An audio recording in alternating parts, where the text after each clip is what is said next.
ದೇವಸ್ಥಾನದ ಜೀರ್ಣೋದ್ಧಾರಕ್ಕೆ ಇಳಿದಿರುವುದು ಬಹಳ ಒಂದು ಅದು ಪ್ರಶಂಸನೀಯವಾದಂಥ ಕಾರ್ಯ ಅಂತೇಳಿ ನಾನು ಹೇಳಿಕೊಳ್ಳುತ್ತೇನೆ. ದೇವಾದಿದೇವ ಅನಂತ ಪದ್ಮನಾಭ ಅರ್ಥ. ಯಾಕೆ ನೋಡಿದಾಗೆ ನಾವು ಕೊಡ್ತದೆ ಇಡೀ ಪ್ರಪಂಚವೇ ಅವನ ನಾಭಿಯಿಂದ ಜನಿಸಿದೆ. ಆ ನಾಭಿಯಲ್ಲಿ ಚತುರ್ಮುಖನ ಅಂಥದ್ದು ಸೃಷ್ಟಿಯಾಯಿತು.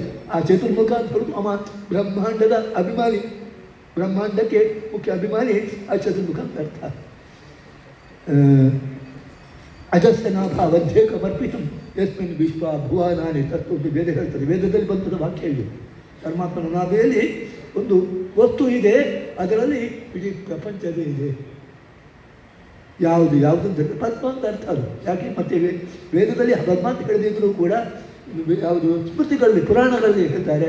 ಅಜಸ್ಯನ ಭಾವಿತಿ ಯಶ ನಾಭಿ ಪ್ರಭೋತ್ಪುಷ್ಟಿಗಳು ಶ್ರುತೇ ಪುಷ್ಕರ ಲೋಕಸಾರಂ ತಸ್ಮೈ ನಮೋ ವಿಶ್ವ ಸಮತ್ನವ್ಯಸ್ತ ವಿಭೂತವೇ ವಿಷ್ಣುವೇ ಲೋಕಕರ್ತೇ ಅಂತ ಹೇಳಿ ಪರಮಾತ್ಮನ ನಾಭಿಯಲ್ಲಿ ಇರ್ತಕ್ಕಂಥ ಅದು ಪದ್ಮವೇ ಅಂತ ಹೇಳಿ ಪುರಾಣಾದಿಗಳು ಹೇಳ್ತಾರೆ. ಆದ ಕಾರಣ ಆ ಪದ್ಮನಾಭ ಇಡೀ ಒಂದು ಸೃಷ್ಟಿಗೆ ಮೂಲ ಕಾರಣ ಅಂತ ಅರ್ಥ. ಮತ್ತು ಪ್ರಪಂಚ ಪ್ರಳಯ ಆದಮೇಲೆ ಅವನಲ್ಲಿ ಹೋಗಿ ಅಡಗುತ್ತದೆ. ಆದ ಕಾರಣ ಇಡೀ ಪ್ರಪಂಚದ ಯೋಗದ ಸೃಷ್ಟಿಯನ್ನು ಪಾಲನೆಯನ್ನು ಅನಂತರ ಲಯವನ್ನು ಕೂಡ ಮಾಡತಕ್ಕ ದೇವರು ಅನಂತ ಪದ್ಮನಾಭ ದೇವರು. ಅಂತಹವರ ಒಂದು ಯಾವುದು ಸನ್ನಿಧಾನದಲ್ಲಿ ಸೇವಾ ಮಾಡುವಂತಹ ಅವಕಾಶ ನಮಗೆ ಬದುಕಿ ಬಂದಿದೆ. ಒಬ್ಬರು ಕೂಡ ತಮ್ಮ ತಮ್ಮ ಊರಿನ ಒಂದು ಜೀರ್ಣೋದ್ಧಾರಕ್ಕೋಸ್ಕರ ಒಗ್ಗಟ್ಟಿನಲ್ಲಿ ಸೇರಿಕೊಂಡು ಪ್ರಯತ್ನ ಮಾಡಿದರೆ ಖಂಡಿತವಾಗಿ ಆ ಕೆಲಸ ಆಗ್ತದೆ. ದೇವರ ಒಂದು ಎಂಥದ್ದು ಯಾವುದು ಸಹಕಾರ ಇದಕ್ಕೆ ದೊರಕುತ್ತದೆ. ದೇವರ ವಿಶೇಷ ಅನುಗ್ರಹ ಈ ಕೆಲಸಕ್ಕೆ ಹಿಡಿದವರಿಗೆ ಆಗ್ತದೆ ಅಂತ ಅಂಶ ನಾನು ಈ ಸಂದರ್ಭದಲ್ಲಿ ಹೇಳಲಿಕ್ಕೆ ಬಯಸ್ತೇನೆ. ಮಣ್ಣಿನ ಗೋಡೆಯಲ್ಲಿ ಕಟ್ಟಿರುವುದು ಅಂತ ನಾನು ಕೇಳಿದ್ದೇನೆ. ಎದುರುಗಡೆ ಇರುವಂಥ ಇದು ನಗರಿ ಗೋಪುರ ಕೂಡ ಹಿಂದಿನ ಜಿಲ್ಲಾಧಿಕಾರಿಗಳು ಇಲ್ಲಿಗೆ ಆಗಮಿಸಿದಾಗ ಟರ್ಪಲ್ ಹಾಕಿತ್ತು 3 ವರ್ಷದಿಂದ. ಆ ಮಣ್ಣಿನ ಗೋಡೆ ಇದೆ, ದೊಡ್ಡ ದೊಡ್ಡ ಮರ ಇದೆ. ಎಲ್ಲಾದರೂ ನೀರು ಒಳಗಡೆ ಹೋದರೆ ಬಿದ್ದು ಯಾರ ಮೇಲೆ ಬಿದ್ದು ಹೋಗುವಂಥ ಪರಿಸ್ಥಿತಿ ಇರ್ಬೋದು. ತಕ್ಷಣ ನಗರಿಗೋಪುರವನ್ನು ಇವತ್ತು ವಿರಹಿತಗೊಳಿಸಿ ನಗರಿಗೋಪುರಕ್ಕೆ ಚಾಲನೆ ಕೊಡಿ ಅನ್ನುವಂಥ ಒಂದು ಆದೇಶವನ್ನು ಜಿಲ್ಲಾಧಿಕಾರಿಗಳು ನೀಡಿದರು. ಅದರ ನಂತರ ನಗರಿಗೋಪುರಕ್ಕೆ ಕರ್ನಾಟಕ ರಾಜ್ಯದ ಮುಜರಾಯಿ ಸಚಿವರೇ ರಾಮಲಿಂಗ ರೆಡ್ಡಿಯವರು ಬಂದು ಶಿಲಾನ್ಯಾಸ ಮಾಡುವಂಥ ಕಾರ್ಯಕ್ರಮ ಆಯಿತು. ಇವತ್ತು ಸಣ್ಣ ಪುಟ್ಟ ವ್ಯತ್ಯಾಸಗಳು, ಹೆಚ್ಚಿನ ಸುರಿಗೆ ಸಮುದ್ರ ಮಥನ ಆಗುವಾಗ ಸುರಿಗೆ ವಿಷ ಬರ್ತದೆ, ನಂತರ ಅಮೃತ ಬರ್ತದೆ ಅಂತ. ಹಾಗಾಗಿ ಎಲ್ಲವೂ ಕೂಡ ಸುಸೂತ್ರವಾಗಿ ಜೀರ್ಣೋದ್ಧಾರ ಸಮಿತಿಯ ಕೊಠಡಿಯ ಉದ್ಘಾಟನೆಗೋಸ್ಕರ ಇವತ್ತು ಆ ಕಾರ್ಯಕ್ರಮಕ್ಕೆ ಚಾಲನೆ ಕೊಡು. ಇವತ್ತು ಬರೀ ನಗರಿಗೋಪುರದ ಜೀರ್ಣೋದ್ಧಾರದ ಕೆಲಸ ಕಾರ್ಯಗಳು ಮಾತ್ರ ಅಲ್ಲ, ಇಡೀ ದೇವಾಲಯದ ಜೀರ್ಣೋದ್ಧಾರ ಕೆಲಸ ಕಾರ್ಯಕ್ಕೆ ಸಂಕಲ್ಪ ಮಾಡಿಕೊಂಡು ಈ ದೇವಸ್ಥಾನದ ಜೀರ್ಣೋದ್ಧಾರ ಮಾಡಬೇಕು ಅನ್ನೋಂಥ ಅಡಿಯಲ್ಲಿ ಪರಮ ಪೂಜ್ಯ ಸ್ವಾಮೀಜಿಯವರ ದಿವ್ಯ ಆಶೀರ್ವಾದದಿಂದ ಇದಕ್ಕೆ ಚಾಲನೆ ಕೊಡುವಂಥ ಒಂದು ಕಾರ್ಯಕ್ರಮಕ್ಕೋಸ್ಕರ ನಾವು ಒಟ್ಟು ಸೇರಿದ್ದೇವೆ. ನಾನು ಮೊದಲೇ ಹೇಳಿದೆ, ಈ ದೇವಸ್ಥಾನ ಬಹಳ ಪುರಾತನ ಇತಿಹಾಸಮಯವಾದಂಥ ದೇವಸ್ಥಾನ.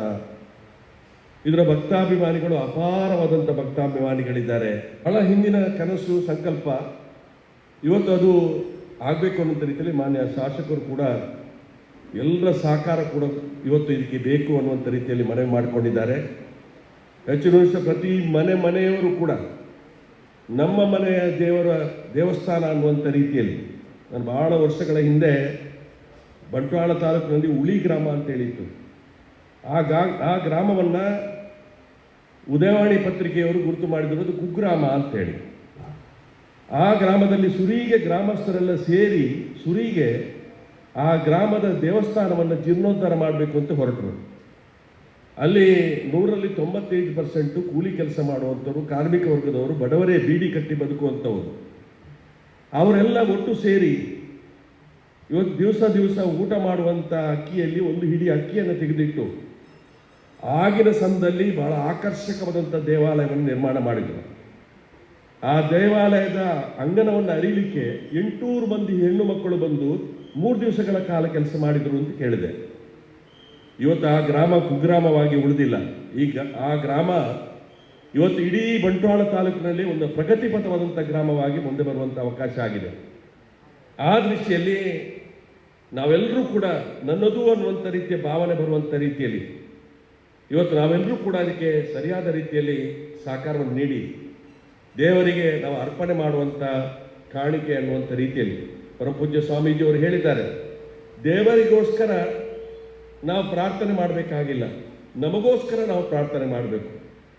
ನಮ್ಮ ಪ್ರತಿ ಒಬ್ಬ ವ್ಯಕ್ತಿಗಳ ಇವತ್ತು ಹೃದಯದಲ್ಲಿ ಕೂಡ ದೇವರಿದ್ದಾನೆ. ಇವತ್ತು ನಾವು ದೇವರನ್ನು ಪ್ರಾರ್ಥಿಸುವುದರಲ್ಲಿ ಅದು ಪ್ರಕಾಶಮಾನವಾಗಲಿಕ್ಕೆ, ನಮ್ಮ ಹೃದಯದ ದೇವರು ಪ್ರಕಾಶಮಾನವಾಗಲಿಕ್ಕೆ ಅವಕಾಶ ಇದೆ. ಕರ್ನಾಟಕ ರಾಜ್ಯದ ಮುಖ್ಯಮಂತ್ರಿಗಳಾದಂಥ DK ಶಿವಕುಮಾರ್ ಅವರನ್ನು ಕೂಡ ಒಂದ್ಸಲ ಇಲ್ಲಿಗೆ ಕರೆಸಬೇಕು ಅನ್ನುವಂಥ ರೀತಿಯಲ್ಲಿ ಆಸೆ ಇದೆ.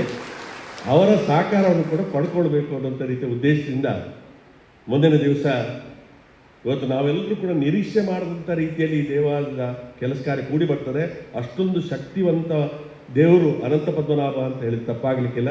ಅವರ ಅನುಗ್ರಹದಲ್ಲಿ ಏನು ಸಂಕಲ್ಪ ಮಾಡಿದ್ದಾರೆ ಆ ಕೆಲಸ ಕಾರ್ಯ ಎಲ್ಲವೂ ಕೂಡ ಸುಸೂತ್ರವಾಗಿ ನೆರವೇರಿಸುವಂಥ ಅವಕಾಶಗಳಾಗಲಿ ಅಂತ ಹಾರೈಕೆ ಮಾಡಿಕೊಂಡು ಪರಮ ಪೂಜ್ಯ ಸ್ವಾಮೀಜಿಯವರ ಆಶೀರ್ವಾದವನ್ನು ಕೇಳಿಕೊಂಡು ನನ್ನ ಮಾತನ್ನು ಬೆಳೆಸಿ. ಒಂದು ಕರ್ತವ್ಯ ಇದೆ. ತೆಲುಗಿನ ಒಬ್ಬ ಕವಿ, ಅದ್ಭುತ ದೇಶದಲ್ಲಿ ನಾವು ಹುಟ್ಟಿದ್ದೀವಿ. ನಾವು ಮೊನ್ನೆ ಒಂದು 12 ಜನ ಶಾಸಕರು ಅಮೆರಿಕ ಹೋಗ್ತಕ್ಕಂಥ ಯೋಗ ಮಾರ್ಗವನ್ನು ಭಗವಂತನ ಉದಿಸ್ಕೊಡ್ತಾರೆ. ಅಲ್ಲಿ ಅಷ್ಟೈಶ್ವರ್ಯ ಇದೆ. ಅಲ್ಲಿ Stanford university, Harvard university, Boston university ಹೋಗ್ತಕ್ಕಂಥ ಅವಕಾಶ ನಮ್ಗೆ ಸಿಕ್ತು. ಅಷ್ಟೈಶ್ವರ್ಯ ಇದೆ. ಮಾನಸಿಕ ನೆಮ್ಮದಿ ಕಡೆ ಒಂದು ಮಾನಸಿಕ ನೆಮ್ಮದಿ ಇಲ್ಲ. ನಮ್ಮ ಬಂಧುಗಳನ್ನು 18 ಜನ ಸೆಟ್ಲ್ ಆಗಿದೆ. ಒಬ್ಬರು 150-200 ಕೋಟಿ ಮನೆಯಲ್ಲಿ ಇದ್ದಾರೆ. ಕೇಳಿದೆ, ನಿದ್ರೆ ಬರುತ್ತಾ ಅಂತ ಕೇಳಿ, ನಿದ್ರೆ ಬರುತ್ತಿಲ್ಲ ಅಂತ. ಒಂದು ನಿದ್ರೆ ಮಾತ್ರ ತಗೊಂಡ್ರೆ 3 ಗಂಟೆ 4 ಗಂಟೆ ನಿದ್ರೆ ಮಾಡ್ತಾ. ಹಾಗಾಗಿ ನಮ್ಮ ಹಿರಿಯರಲ್ಲಿ ಶ್ರೀಮಂತಿಕೆ ಇರಲಿಲ್ಲ. ಆದರೆ ಶ್ರೀಮಂತಿಕೆ ಬದುಕಿನ ನೆಮ್ಮದಿಯ ಬದುಕು ಶ್ರೀಮಂತರನ್ನು ಕಂಡುಕೊಂಡಿದೆ. ಆ ನೆಮ್ಮದಿ ಎಲ್ಲಿ ಸಿಗ್ತಾ ಅಂತ ಕೇಳಿದರೆ ಈ ರೀತಿಯ ದೇವಸ್ಥಾನಗಳಲ್ಲಿ, ದೈವಸ್ಥಾನಗಳಲ್ಲಿ, ಮೂಲಸ್ಥಾನಗಳಲ್ಲಿ, ನಾಗಸ್ಥಾನಗಳು ಸಿಗ್ತಾ ಇದೆ. ಇವತ್ತು ಮನುಷ್ಯ ಎಲ್ಲವನ್ನು ಪಡ್ಕೊಂಡಿದ್ದಾನೆ. ಮನುಷ್ಯ ಮೀನಿನಂತೆ ಈಜುವುದನ್ನು ಕಲಿತಿದ್ದಾನೆ, ಹಕ್ಕಿಯಂತೆ ಹಾರುವುದನ್ನು ಕಲಿತಿದ್ದಾರೆ. ಆದರೆ ಸ್ವಾಮೀಜಿಯವರು ಹೇಳಿದಾಗೆ ಮನುಷ್ಯನಾಗಿ ಬದುಕೋದನ್ನು ನಾವು ಎಲ್ಲ ಮರೆತುಬಿಟ್ಟಿದ್ದೀವಿ. ಹೇಳ್ತಾರೆ, ಸಿರಿತನದ ಮಬ್ಬಿನಲ್ಲಿ ಹಾಡಿನಲ್ಲಿರುವುದಕ್ಕಿಂತ ಗುಡಿಸಲಲ್ಲಿ ಉಪ್ಪಿರದ ಗಂಗಿಲೇಸು, ಸಂತೃಪ್ತ ಪರಿಸರದಲ್ಲಿ ಬಡತನೆಯ ಆಭರಣ, ಹಣ ಇಹಪರವರು ತಿನ್ನೋಣೆನ್ನುವಂತೆ ಜಯಪ್ರಕಾಶ್ ಹೆಗಡೆ ಹೇಳಿದ್ರಲ್ಲ.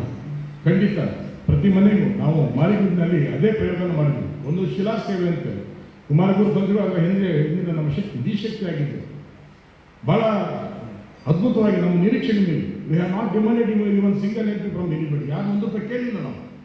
ಸುಮಾರು 75-80 ಕೋಟಿ ರೂಪಾಯಿ ಅದರ ಹಿಂದಿನ ಕರ್ತೃತ್ವ ಶಕ್ತಿ ಯಾರು ಅಂತೇಳಿ ನಮ್ಮ ತಂದೆಗಳು. ಹಾಗಾಗಿ ಸ್ವಾಮಿಗಳು ತಮ್ಮ ಯಥಾಯಥ ಉಪಾಸನೆ ತದೇವ ಭಾವತಿರ್ತಾರೆ. ನಮ್ಮ ಉಪಾಸನೆ ತಕ್ಕಂತೆ ಭಗವಂತ ನಮ್ಗೆ ಒಲಿತಾನೆ. ಎಲ್ಲರೂ ದುಡ್ಡಿಗೆ ಬರಬೇಕಂತಲ್ಲ, ಶ್ರಮದಾನ ಮಾಡ್ಬೋದು, ಹಾಗೆ ಕೆಲಸ ಮಾಡ್ಬೋದು. ನಮ್ಮ ಬಂಧುಗಳೆಲ್ಲ ಇದ್ದರೆ ಖಂಡಿತ ಒಳ್ಳೆಯ ಕ್ಷೇತ್ರ ಇದು ಉದ್ಧಾರ ಆಗ್ತದೆ. ಯಾಕಂತ ಹೇಳಿದ್ರೆ 1,000 ವರ್ಷಕ್ಕೆ 1,500 ವರ್ಷಕ್ಕೆ ಸಿಗ್ತಕ್ಕಂಥ ಒಂದು ಅವಕಾಶ ನಮಗೆ. ಹಾಗಾಗಿ ನಮ್ಮ ಮುಂದೆ ನಮ್ಮ ಮಕ್ಕಳು, ನಮ್ಮ ಮೊಮ್ಮಕ್ಕಳು ಅವರು ಹೇಳಬೇಕು, ನಮ್ಮ ಅಜ್ಜ ಇಲ್ಲೊಂದು ಕಲಿತಿದ್ದಾರೆ, ನಮ್ಮ ಅಜ್ಜ ಒಂದಿಷ್ಟು ಇಲ್ಲಿ ಅನುದಾನ ಕೊಟ್ಟಿದ್ದಾರೆ, ನಮ್ಮ ಅಜ್ಜ ಒಂದಿಷ್ಟು ಕೆಲಸ ಮಾಡ್ತಾರೆ ಅಂತ ಹೆಮ್ಮೆಯನ್ನು ಹೇಳ್ಕೊಳ್ತಕ್ಕಂಥ ದಿನ ಬರಬೇಕು. ನಾವು ಆ ನಿಟ್ಟಿನಲ್ಲಿ ಇಲ್ಲಿ ಪ್ರತಿ ಮನೆಯವರ ಒಂದು ಭಾಗಿದಾರಿ ಬೇಕು. ಶಾಸಕನಾಗಿ ಕಾಯವಾಚ ಮನಸ್ಸು ನನ್ನಿಂದ ಏನು ಸಾಧ್ಯ ಇಲ್ಲ ಎಲ್ಲವನ್ನು ಕೂಡ ನನ್ನ ಜೊತೆ ನಾನು ಹೆಜ್ಜೆ ಹಾಕ್ತೇನೆ. ಯಾಕಂತ ಹೇಳಿದ್ರೆ ಇದು ದೇವಸ್ಥಾನ ಅಂತ ಹೇಳಿದ್ರೆ ಒಂದು ತೇರು ಹಿಡಿಬೇಕಾದ್ರೆ ಅದಕ್ಕೆ 1000 ಜನ ಸಜ್ಜನರ ಕೈ ಸೇರಿದ್ರೆ ಮಾತ್ರ ತೇರು ಮುಂದೆ ಹೋಗ್ತಾನೆ. ಹಾಗಾಗಿ ಇಲ್ಲಿ ಬಂದಾಗ ಮೇಲು ಕೀಳು ಜಾತಿ ಯಾವುದು ಅಡ್ಡ ಬರಬಾರ್ದು. ಹೇಳ್ತಾರೆ, ನಡೆಯುವುದೊಂದೇ ದಾರಿ, ಕುಡಿಯುವುದೊಂದೇ ನೀರು, ಸುಡುವಾಗಿನ ಹೊಂದಿರಲು ನಡುವೆ ಕುಲ ಗೋತ್ರ ಎತ್ತನೆ ಅಂತ ಮಾತನ್ನು ಹೇಳ್ತಾರೆ. ಈ ನಿಟ್ಟಿನಲ್ಲಿ ಖಂಡಿತವಾಗಿಯೂ ಇವತ್ತು ಒಂದು ಸಜ್ಜನ ಸಮುದಾಯದಲ್ಲಿ ಸೇರಿದಾಗ ಸಾರ್ಥಕ್ಯದ ಭಾವನೆ ಶಾಂತಿಸ್ತಾನೆ. ಈ ನಿಟ್ಟಿನಲ್ಲಿ ನಮ್ಮೆಲ್ಲ ಸಂಕಷ್ಟಗಳು ದೂರ ಆಗಲಿ, ಕಾಲಕ್ಕೆ ಇಲ್ಲಿ ಮಳೆ ಬೆಳೆ ಬರಲಿ. ಬಹಳ ಅದ್ಭುತ ದೇವಸ್ಥಾನ ಇದೆ. ನಾನು ದೇವರ ಮುಂದೆ ಹೇಳ್ತೇನೆ, ಬಂದಾಗೆಲ್ಲ ನನಗೇನು ಬೆಳೆದಿಲ್ಲ, ಭಗವಂತ ಎಲ್ರಿಗೆ ಒಮ್ಮನಸ್ಸು ಕೊಟ್ಟು ಒಮ್ಮತ ಕೊಟ್ಟು ದೇವಸ್ಥಾನ ಆದಷ್ಟು ಬೇಗ ಜೀರ್ಣೋದ್ಧರಾಗಿ ನಮ್ಮ ಕಣ್ಣ ಮುಂದೆ ಅದು ಆಗುವಾಗೆ, ನಮ್ಮ ಕಣ್ಣ ಮುಂದೆ ಆಗುವಾಗೆ ಅದು ಆಗಲಿ ಅಂತೇಳಿ ನಾನು ದೇವರ ಹತ್ರ ನತಮಸ್ತಕನಾಗಿ ಬೇಡ್ತೀನಿ. ನನಗೋಸ್ಕರ ಯಾವತ್ತೂ ಬಂದಿದ್ದಿಲ್ಲ. ನಾನು ಬ್ರಾಹ್ಮಣ ಮುಂದೆ ಅದನ್ನ ಹೇಳ್ತಿದ್ದೆ, ಏನು ಕೇಳಬೇಕು ಬ್ರಾಹ್ಮಣ ಏನು ಬೇಡ, ಶ್ರೀಧರ ಅಡಿಗರು ಇಲ್ಲಿದ್ದಾರೆ, ಒಂದು ದೇವಸ್ಥಾನ ಒಂದು ಆ ತುರ್ತ ಸಮಯದಲ್ಲಿ ಆಗಬೇಕು, ಆ ರೀತಿ ಪ್ರಾರ್ಥನೆ ಮಾಡಿ ಬಟ್ಟೆ ಅಂತ ಹೇಳ್ತಿದ್ದೆ ನಾನು.